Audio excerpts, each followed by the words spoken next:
All right, well, good morning, everybody.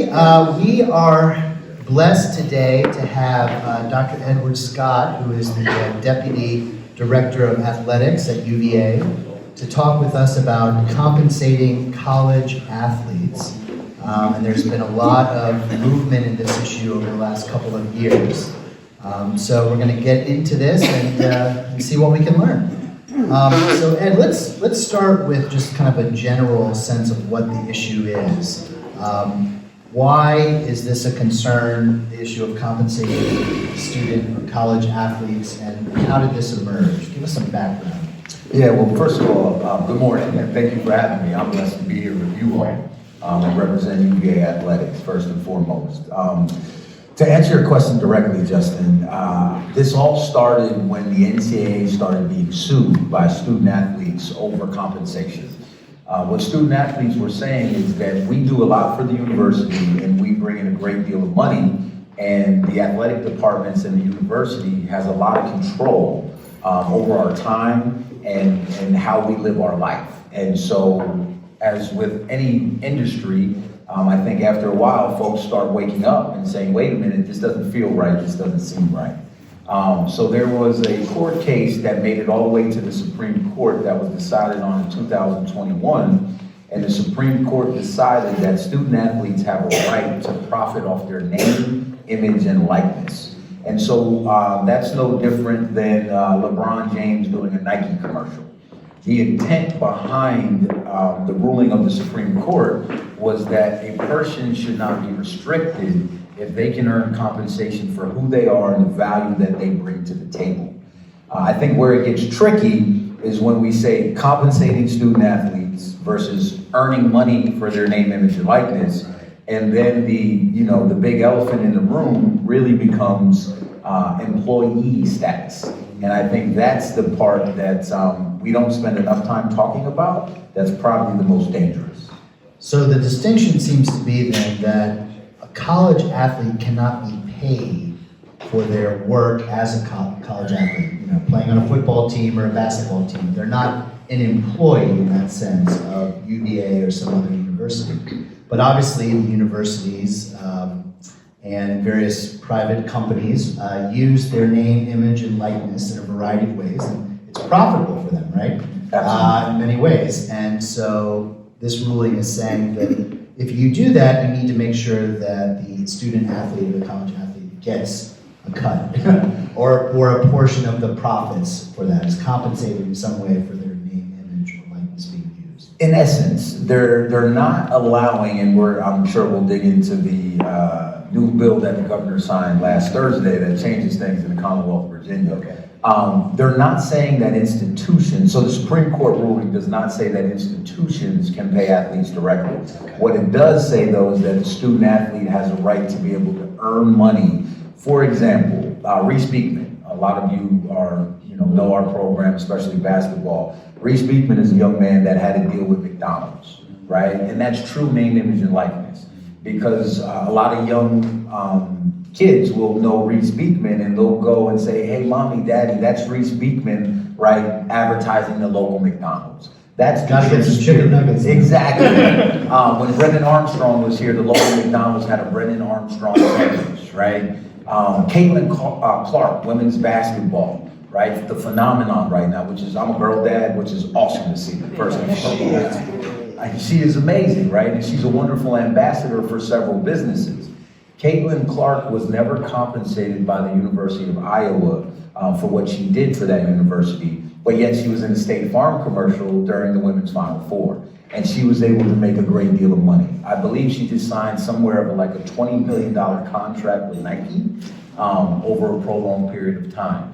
That's really what name, image, and likeness is about. So it's about these private corporations using the name, image, and likeness, but a university isn't going to pay the student to use their name, image, and likeness. Just regular materials that the university produces. Is that the basic? That's exactly it, right? So when the student athlete signs to play at a university, they sign over some of their rights for their name and likeness, which is why the student athletes began suing the NCAA, saying, wait a minute, you're saying in order to play in your organization, I have to give up rights that my fellow students don't, right? So for example, if we're at UVA, we have some of the brightest minds in the world.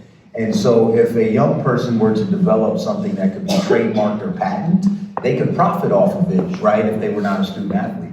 But the student athlete is saying, I have my own intellectual property because I have millions of people following me and watching me on ESPN every week, Right. But yet I'm not able to earn any compensation. That's unfair. You mentioned a recent law that was passed in the Commonwealth. What is that law? What does it say? Yeah, well, so I'll back up. So when the Supreme Court ruling came about in 2021, and then the NCAA changed their rules, there really are no rules. It's like the wild, wild west. Paul and I talk about this a lot in our conversations.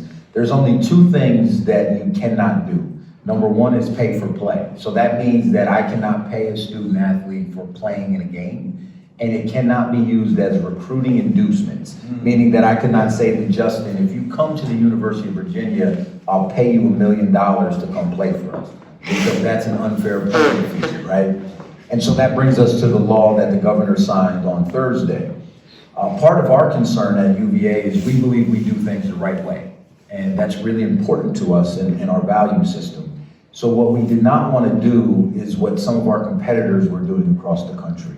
They were meeting with particularly transfer student athletes and having conversations with those student athletes saying, if you come to our institution, you can earn a certain amount of money and we can guarantee that to you, right? So now if we're recruiting student athlete A and another institution is recruiting them, and that institution says, we can make sure you earn $500,000, UVA, we're not going to do that because that's against the rules. And so the playing field was really unlevel for us. And so UVA being a leader in this space and working with the governor, what the law now says is that the institutions in the Commonwealth of Virginia can talk directly to student athletes about the compensation they can earn for their name, image, and likeness. In addition, we can provide them services, which I think is a really good thing. For example, I can review contracts. Our head of compliance can review contracts because he's a lawyer as well. And what that does is it protects the student athlete from being used, right, against some unscrupulous people who may want to make money off the student athlete. So if I look at a contract now and it says that the agent for this student athlete is going to earn 10% of their earnings, that's unheard of, right? That wouldn't happen in professional sports. So I can educate that student athlete and say, this contract's not a good contract. It also allows us to be able to pay student athletes directly for their name, image, and likeness. And I can tell you right now, and I'll give you a teaser so you can ask this question, that has implications in two ways: Title IX and tax exempt status for the institution. All right, so let's make sure for myself and I'm clear about all this. So the new law says that you could work to connect a student athlete to a private corporation and say, they would love to use your name, image, and likeness. We can kind of, I don't know if you can say guarantee, but we'd be happy to kind of facilitate this. Yes. Okay. And it sounds like the new law is also saying that you can pay the students directly, the university, to use their name, image, and likeness. Is that right? Correct. Okay. All right. So then you said this raises some questions around Title IX. And it does seem like you're starting to move into the area of employees, right? So what's your thoughts about that? What are the Title IX issues? How does this relate to gender discrimination potentially? And then do you think that this is making these athletes essentially employees of the university? I have so many thoughts, and we have such a short period of time. The first thing that I'll say is, and I should have probably introduced this earlier, there's this third party that's involved in all of this that really spawned when the ruling happened in 2021 and name, image, and likeness came into play. And these are called collectives. They're third parties that on behalf of an athletic department can engage in conversations with the student athlete that we could not. The new law now says that we don't have to do everything through this third party. All right, so just to give you some more context. Our third party, our collective is Cav Futures, run by Lo Davis, who used to work in our foundation. So we have a great relationship with them. If you look at a place like Colorado State, it seems to be on the surface, their athletic director recently was let go, and they put in place as the new athletic director, the head of their collective, right? So you can have some tension at times between this third party and the athletic department. Our law says, to your point, that we can pay student athletes directly for their name, image, and likeness. The problem is Title IX, right? If we receive federal funding, and we do, and then I would argue there's a moral and ethical issue in addition to the law that we need to pay attention to. And so we can't just say we're going to compensate men's basketball players and football players, right? That's one, unethical, and two, it's a violation of Title IX, right? So that's a problem in and of itself. So that's an unanswered question, to be very candid and transparent in here with you this morning, that we're still working through with our general counsel and the administration at the university. When you get into the space of employee status, I'm a former student athlete. I had the privilege of playing baseball at the University at Albany, and it was such an amazing experience for me that this is what I do. This is my life's work. I still work in athletics. I've never left the college campus except for 1 year. So I say I work in the toy aisle of life. Right? I'm extremely blessed and grateful for that. I personally, this is not me now speaking on behalf of the University of Virginia. This is Ed Scott speaking. I think if we went to an employer-employee status, it would be one of the worst things we could do. Because you would basically have 1-year contracts with these young people. And I'll give you a couple examples. If I say to Justin, I expect you to have 10 points a game and 6 rebounds this year, and then all of a sudden you have 7 points and 4 rebounds for the year, well, I have a right to renegotiate your contract because as an employee, you didn't produce the output that we agreed that you should produce, right? So therefore your compensation could be diminished, 1. 2, if you're an employee and you're not doing what you're supposed to do as far as output and production, I could ultimately sever your contract and terminate you. And think about this. Most of these young people come to the University of Virginia because they want to pursue academics at the highest level in the world, and they want to pursue athletics at the highest level in the world. And so if we were to say to a young person, you're not playing as good as we think you should on a basketball court, on a football field, we're going to take away your educational opportunity, that changes the entire dynamic of college athletics. And that, to me, I think would be a travesty. Yeah, that's a nice segue to the issue that is kind of weighing on my mind the most, which is, what is the point of college athletics in general? So why does it exist, right? So Ed, you may have overestimated his points and rebounding. I would like to renegotiate that. We don't use the word professional for it. Yeah. So it's not your profession. Yeah. It is, I think you put it well, doing scholastic life at the highest level and athletic life at the highest level. And obviously, it's very profitable for universities in a variety of ways, for companies and so forth. It's become a big thing that's almost, we could call semi-professional. That's the It's a big business. It's a either big way. business. Yeah. But is that really the point of college athletics?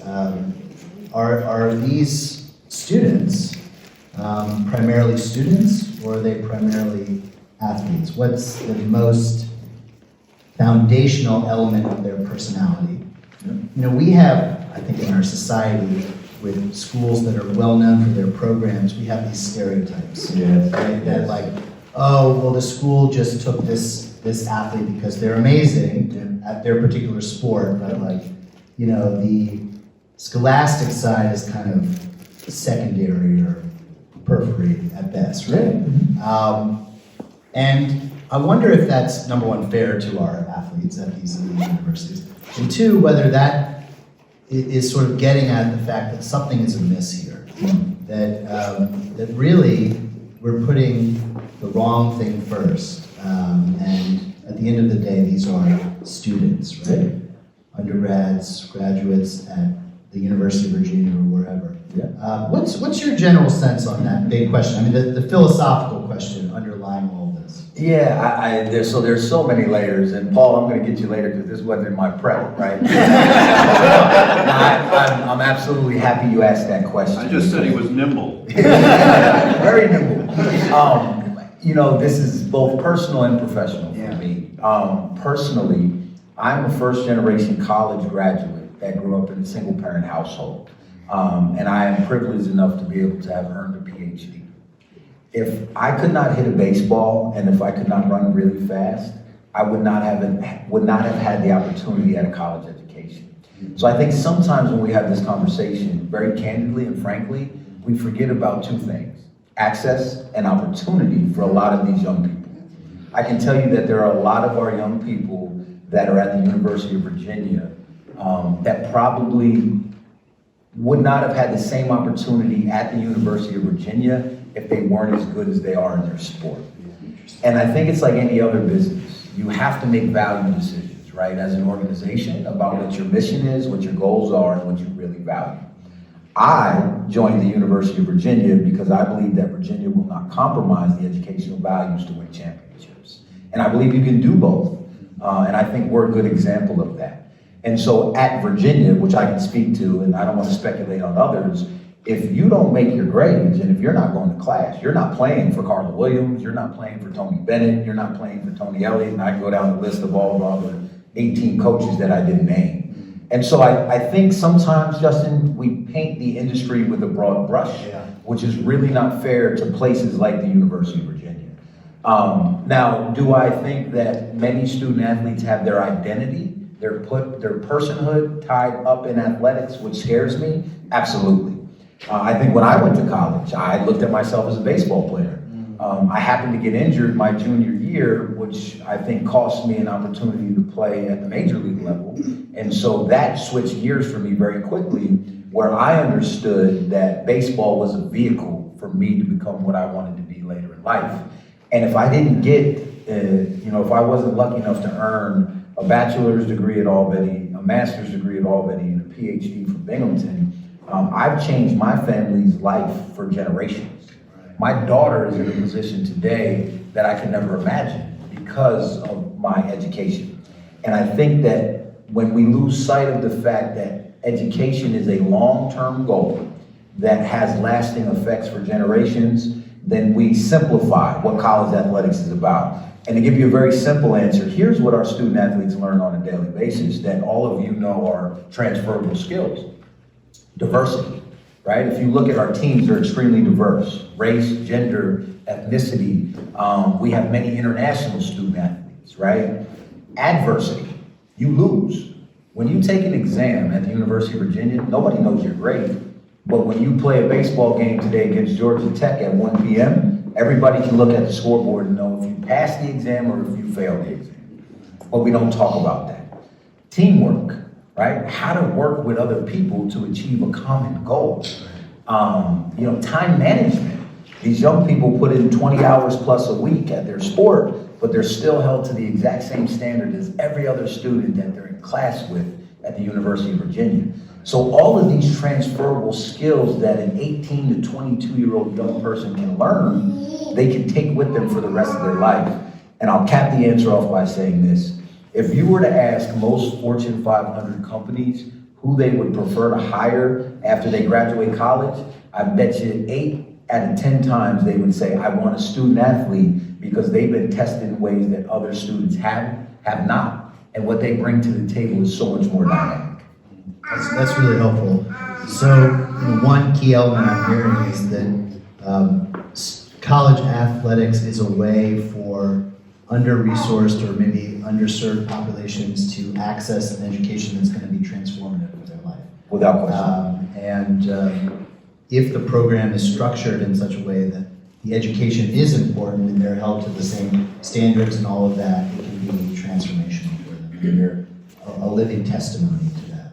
Which is why I do this for a living, because I still, no matter how much these young people are able to earn through name, image, and likeness, or even if the system is abused, the one thing that we cannot forget is they're still 18 to 22. And no matter how much money you make at that age, there's still things about life that you don't understand because of that stage of development. And I think if we keep that as the common denominator, it allows us to have different conversations about compensation and name, image, and likeness. And that's always the grounding point for me. No matter how big they get, they're bigger, obviously, than we were in the past. They're faster, they're stronger. but their brains still are not developed past being 18 to 22. And I think back to some of the things I used to do when I was 18 to 22, and I would not share them today. Especially in this forum, between me and God. One question I have too about this, and this is probably completely impractical, but just I'm wondering, would it be possible to separate college athletics from the scholastic side? So let's say you're a really gifted athlete. You apply to the school, and that's a sort of separate process, unrelated to you being an athlete, and then you're also accepted into a separate, almost like corporation or a separate program that could be more semi-professional. And so if the athletic side doesn't necessarily work out, it's not like it's the end of your educational opportunity. They're two separate realities. I think in practice, obviously, this would always mean that they're somewhat tied together. If somebody's, but it would avoid potentially the university getting embroiled in a business, basically. Well, but the university is embroiled in business, right? And I think sometimes we forget about this. So first of all, we trademark and license a lot of research at the University of Virginia, right? That's we're a major research institution, and we recruit some of the best and brightest professors to come here and conduct research. The other thing is, show of hands, how many people have been to UVA Health initially, right? And myself included, right? My daughter, my definitely wife. a business, Right, and UVA Health is one of the largest businesses in the area. Right, so I think sometimes we confuse the fact that college athletics is still part of that umbrella. And so we have examples of how you can do this the right way. UVA Health has their own CEO, but they still report up through the university, right, where the university is the umbrella. So I think there's a way to do it, but here's the difference in athletics that we must remember. Whether we like it or not, you don't have to like this, but this is a numerical, mathematical fact. Football and men's basketball provide 99% of the revenue that runs an athletic department. So without football at the University of Virginia, we're getting better, we've been through some tough times, and without men's basketball, right, what does that mean for our women's tennis program? Where they don't generate revenue.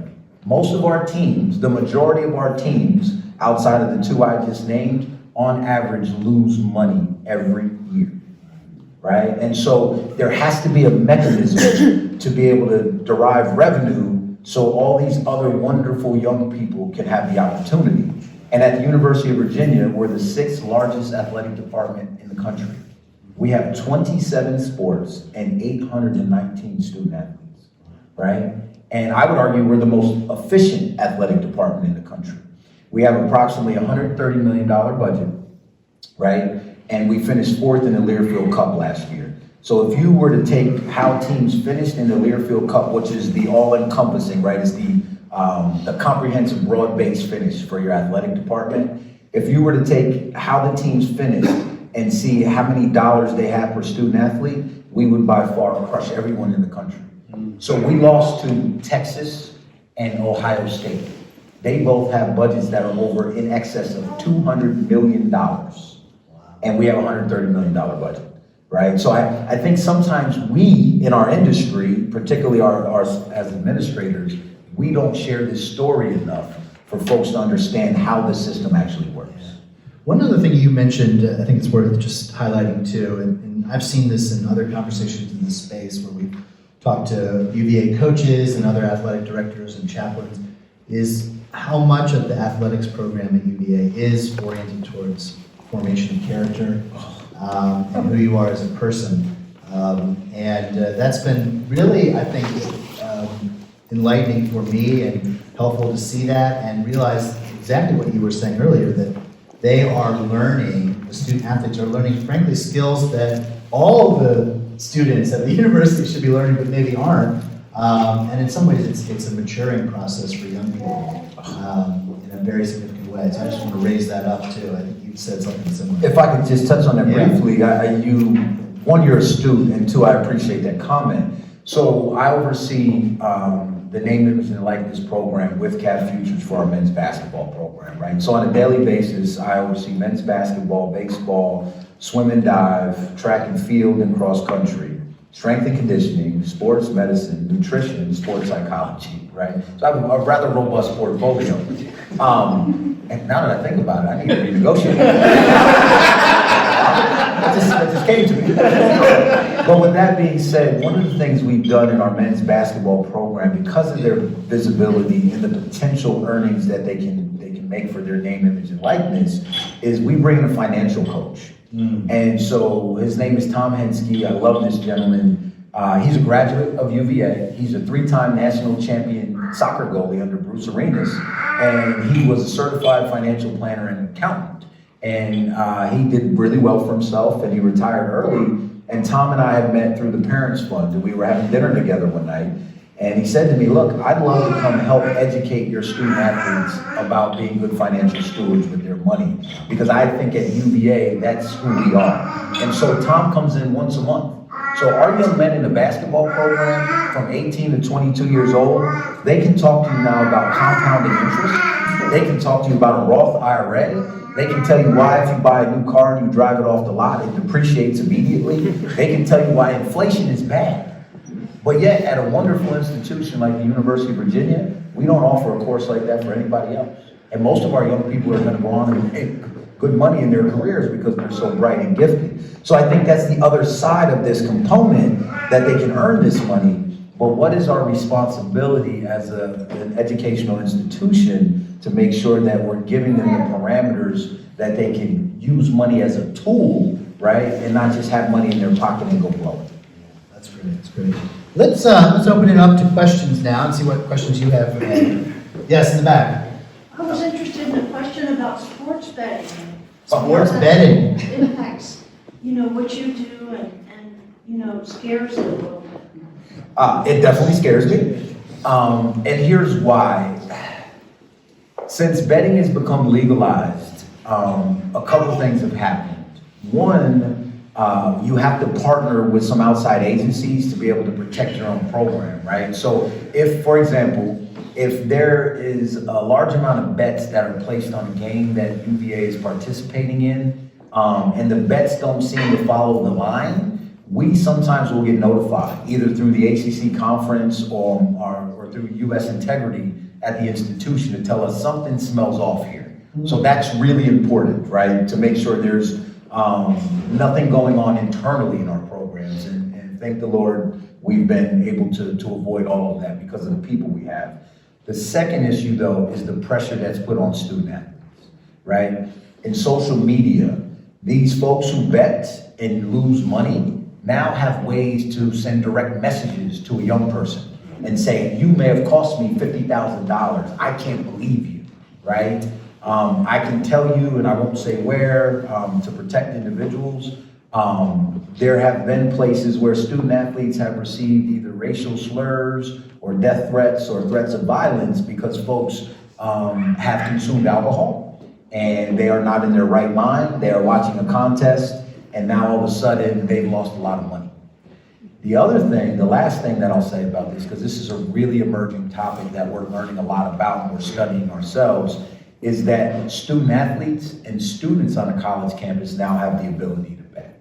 And that really scares us as well, right? So I think we have to look at it in those three buckets. How do we protect ourselves? How do we protect the student athlete? And then how do we educate the student athlete to make sure they don't do something that could end up terminating their eligibility and taking away a lifetime opportunity from them?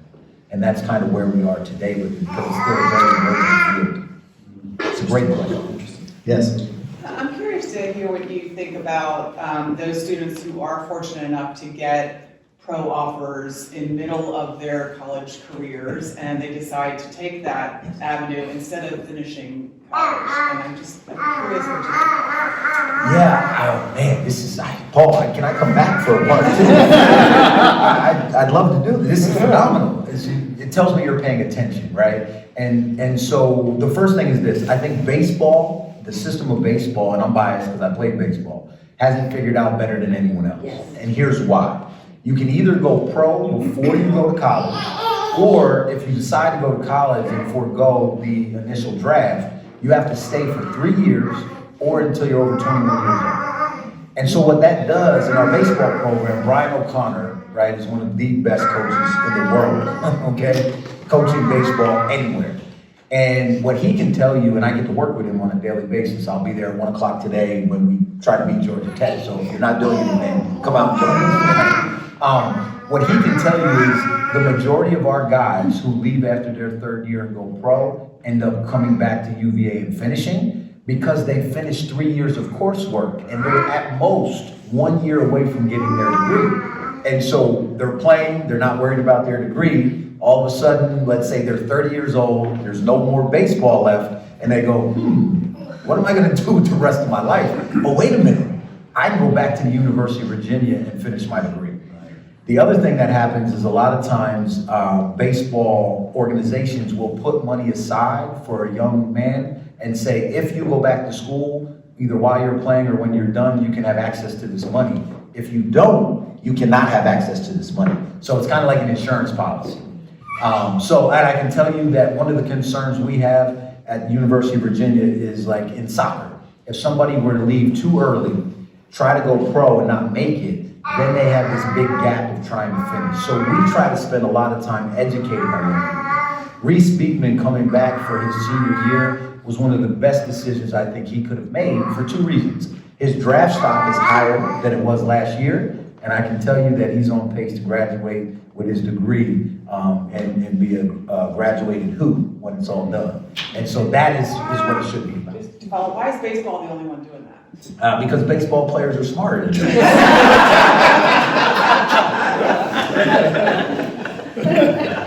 Yes.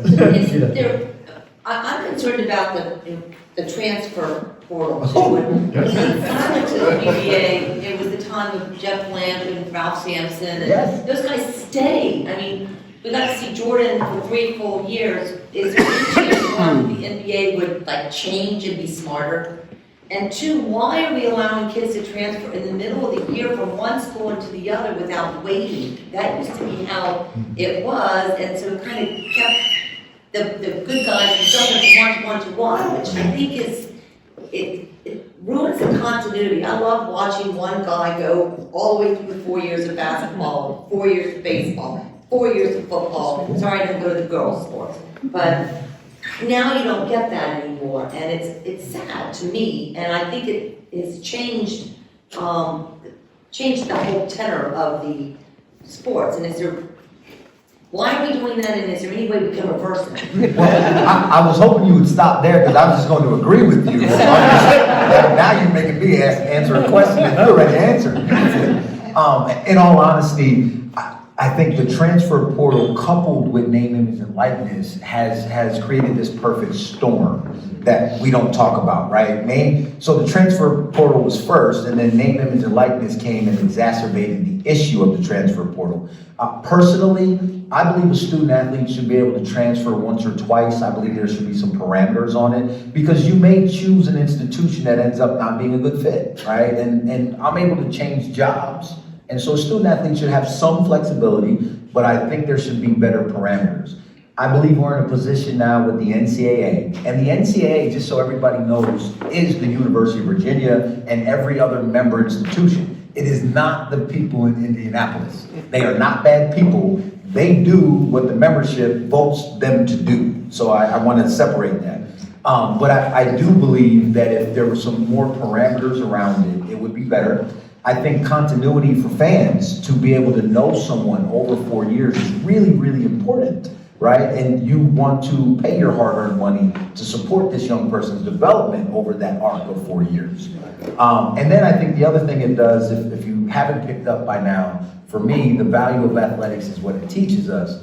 If we just let someone transfer all the time, it doesn't teach them resilience. Right. What it does is say, if you don't like something, you can just get up and leave, right? And I'm a married man, and it's hard work, right? There's some days I'm sure my wife would like to get up and leave and say, I've had enough of you today. But because we're committed to this and we're working as a partnership to get better, we've learned about each other, and I think we're better off for it. And I'm afraid that if a student athlete can just run away from a problem, Now, there are times where it probably would be good for them to transfer. They have a sick family member back home, right? Or if it's just not a bad fit, or they've been through a traumatic experience at that institution. I think those are valid reasons, but I think blanket transfers just allows the system to not be what it's intended to be. So you're saying that it's possible that after a couple more years, the membership is gonna wise up? I would tell you right now, honestly, everything's possible. If I told you that I knew what was gonna happen in 6 months right now, I would be up here lying to you, and I don't wanna do that. I'm very transparent, as you can tell, I hope. My hope is, that I was saying to Paul earlier, the pendulum usually swings too far one way or the other when you're trying to correct these systems. My hope is that it will end up auto-correcting and get back to the middle, and we can find a balance where student athletes have flexibility, but there's still some rules and parameters that don't end up taking away college athletics as we all love it and know it. Yes. This morning, as I addressed the church, this question formed in my mind.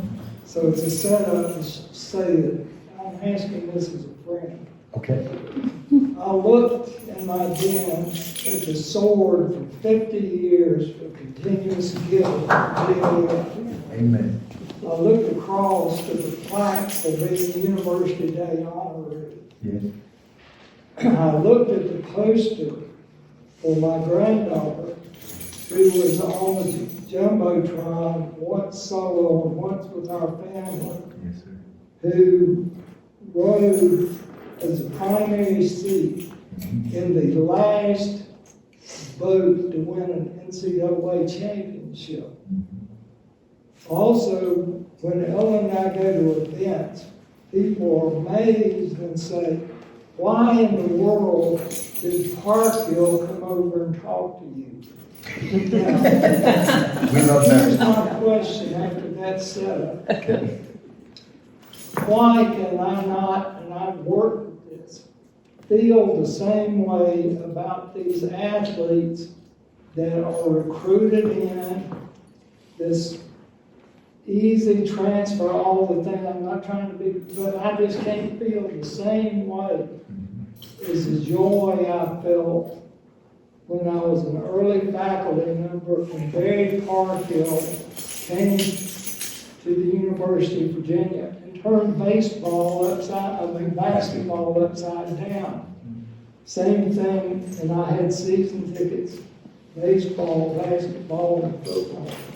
So I need you to help me feel the same way about these people at low end that I feel about Parkville. Yeah. I would say the first thing is thank you for 50 years of continuous contributions to VAF. That is not a small feat. We cannot do what we do in the athletic department at the University of Virginia without folks like you. I will tell you that we have to raise $24 million a year just to cover scholarships, right? That's just to give the young people a chance to go class. And so I don't think it should ever be minimized, someone who contributes that much for that long. So on behalf of all of us, thank you, first and foremost. I would be remiss if I did not do that. The second part is, I don't believe that you can argue or tell someone how to feel. But what I can tell you is, as a steward of your great institution, that as long as Carla Williams is your athletic director, and you have coaches like Tony Bennett and Brian O'Connor, that even though we can't change the rules, we can decide how we play within those rules. And we will not compromise our values, right? I was a sitting athletic director and a vice president at a Division I institution and left that position to join the University of Virginia because that's how much I believe in what we do and how we do it. The young people that we are still recruiting today are wonderful young people. The system is not their fault. And I would say to you, the best compelling case I could make to you is, it's not the fault of the young people. They still need your support.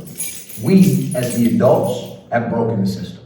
And so as much as you loved Berry Parkhill is still out there every day busting his butt to make sure that the young people that come behind him have the same opportunities. And I don't think that will ever change at the University of Virginia. There are some other institutions, sir, that I would choose not to work at because I don't believe in their values. I don't think they match yours. and I know they don't match the values of the University of Virginia.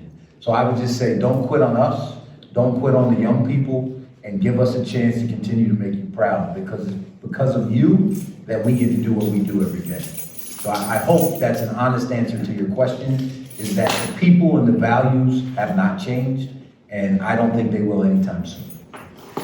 Thank you, yes. First off, I wanted to say that's a wonderful answer. I had some of the same feelings as Bob, so that was, I applaud you for that. Thank you. My question is, tell me, or tell us, how large is NIL at UVA, meaning just how many student athletes, the basketball team, or the baseball, or the football, are in the NIL? That's my first question. Second is, you know, if I'm a second or third string, whatever, on any one of the sports, and I don't have that income or that NIL, I'm wondering how I feel when my fellow student pulls up in a Jaguar or a whatever. He's been putting that away in a Roth IRA. I'm taking it to the extreme, and I was really pleased to hear that answer about the financial. But I'm curious, how large is this? Yeah, I would say this, I don't have exact numbers because I would have to get the updated numbers from Cav Futures. It changes all the time. But I can tell you, what you would be surprised about is that some of the most lucrative deals in our department are with our women swimmers. We've won 4 national championships in a row. These young women are some of the most elite athletes in the world. They just happen to swim in our pool in Charlottesville, right? We're blessed for that. So it runs the gamut. Most of our teams have NIL deals, their student athletes do, not all of them. And you touched on something that's really important, especially in a sport like basketball. Coach Bennett, when we talk about NIL and he asked me to assist him, I asked him, what are your parameters and what are your concerns? And one of the things he brought up to me was, I do not want my locker room divided because of money. So it's no different. I'm not up here telling the world, because I'm being recorded, how much money I make, and I don't know how much money you make, right? And so part of that is teaching the young people that what you make is private and that's your business. You don't have to go out and broadcast it. The other thing is making sure that there's somewhat of an equitable process in how we do this, instead of just saying we're going to dump all the money on one player, right, through Cav Futures, right, because Cav Futures is the one that deals with those contracts. The last thing is this, and no one's asked this question, what do the young people do to earn the money, right? Because we being Cav Futures does not pay student athletes. The student athlete has an opportunity to earn money by charitable appearances, social media posts as an influencer. And so, for example, when you come to a basketball game and we have the UVA Health Day, where we paint shoes with the young people from the cancer ward, that's an example of how student athletes actually earn money, because they're out in the community doing something positive. And so, to answer your question directly and just tie it up in a bow, almost every single team we have, a student athlete earns some type of NIL. We try to monitor it with Cav Futures to make sure that it's done equitably. And then in certain sports where the earnings can be higher, i.e. football, men's basketball, women's basketball, now baseball, and some of the other sports are coming up, we make sure that when we're talking to Cav Futures about what our desires are that they're carrying out, legally, is that they're very careful about how they do it from a gender equity standpoint, right? And then also making sure that, one student athlete's not getting an exorbitant amount while some other student athlete isn't getting anything. And I can tell you to date that we haven't had any issues that I'm aware of, especially with the teams that I work with, where student athletes have said, this student athlete makes so much more, I want to sit down with Cav Futures and renegotiate. So I think the way we're doing it is working because we're being mindful of the issues that you brought up. Thank you. Yeah, absolutely. Let's do one more question. Yes, Emma. First of all, thank you for being here. We'll be at the 1 o'clock game this afternoon, so excited to put our jacks on. Wahoo-wah. You talked a little bit about the Virginia law, and I know that a lot of other states have their own laws. Have you seen an impact on recruiting because of the state laws? So if like North Carolina has different parameters, are kids being incentivized to go to different programs based off of the NIL laws in each state? The short answer is yes, and that's part of the reason why we worked with the governor to come up with a law in Virginia that we thought would level the playing field, right? I believe, from what I've heard, right? I don't know this firsthand because I haven't been in the room. But anecdotally, talking to some colleagues and just a rumor mill, I believe that there are other institutions in other states that are breaking the rules, right? That are saying to a young person, if you come to our institution, we'll guarantee that you make X amount. They may not be going to a children's hospital or going out and building a playground like baseball did to earn name, image, and likeness. They may just be showing up every day, going to practice and going to class. We hope they're going to class and earning money, right? We're not going to do that at Virginia. So we have a saying in our department that if you want to do it the right way, it's going to be hard, but it's sustainable.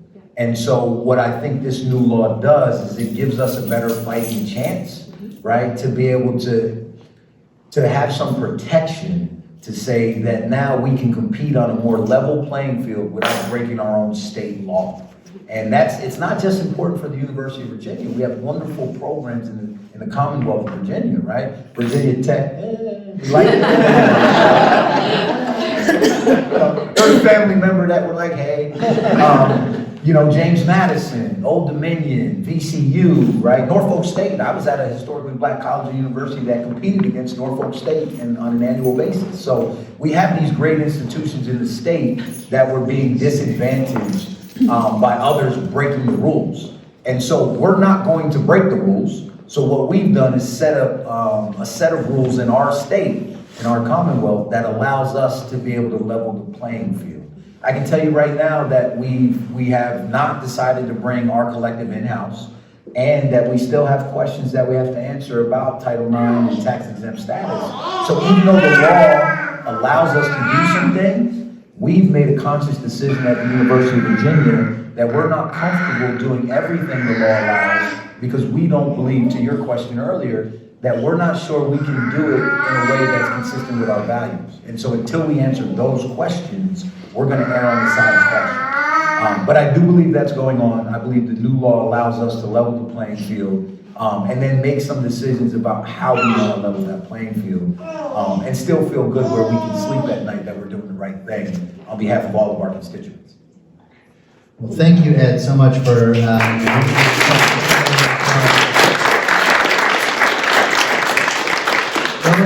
to love and serve the Lord. Thanks be to God. Thank you.